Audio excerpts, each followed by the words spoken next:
ఆటోకు వీడు పైన ఏం చేస్తుండో వీడి కింద ఏం చేస్తుండో తెలుసుకోవాలంటే వీడియో మొత్తం చూడాలి మామ మీరు. నేను మా ఫ్రెండ్ గాని ఆటో అడిగిన ఒక నెల రోజులకి ఆటో ఖరాబ్ అయింది చెబితాం రా మామ అన్నాడు. వెళ్తున్నా. వీడే మా ఫ్రెండ్ రాయుడు ఆటో ఓనర్. ఆ తర్వాత విషయం అనుకో.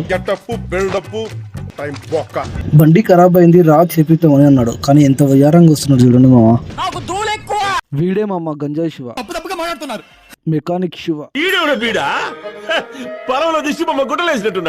ఆటోకు సామాన్ తీసుకురావడానికి దిర్చలోకి వెళ్తున్నాం మామ. ఆటోకు సామాన్ మొత్తం తీసుకున్నాం. ఇంకా మావాడి ఇంటికి వెళ్ళిపోదాం అన్నాడు. కానీ ఛాయ్ తాగుదాం అని చెప్పి నేను ఛాయ్ వడలు తీసుకొచ్చినా మామ. ఛాయ్ తెచ్చింది మాత్రం వీడే కానీ బిల్లు కట్టేది నేనే. ఛాయ్ తెచ్చింది మాత్రం వీడే కానీ బిల్లు కట్టేది నేనే. ఛాయ్ తాగి ఇంటికి బయలుదేరిన మామ. ఇక మా దోస్త్ మెకానిక్ ఎలా చేస్తాడో చూడాలి. వీడు ఓనర్, వీడు మెకానిక్ లాగానే ఫీల్ అవుతాడు. బండి కూర్చొని ఏం చేస్తాడో వేస్టర్న్ గుద్దల కట్ట పెడతాడు మాయుడు. వీడు మూత తీసి ఆయిల్ పోసిండు, వాడు వైర్ తీసి వైర్ వేసిండు మామ. అంతే. వీళ్ళు ఏదో పెద్ద ఇంజన్ చేసినట్టు ఫీల్ అవుతారు ఇద్దరు. నేను ఆటో ఎందుకు అడిగిన నెల రోజులు కానీ మీకు తెలుసుకోవాలంటే ఫాలో కొట్టి సబ్స్క్రైబ్ చేయమా. ఈ వీడియో ఇంతే నేను తెగేస్తా.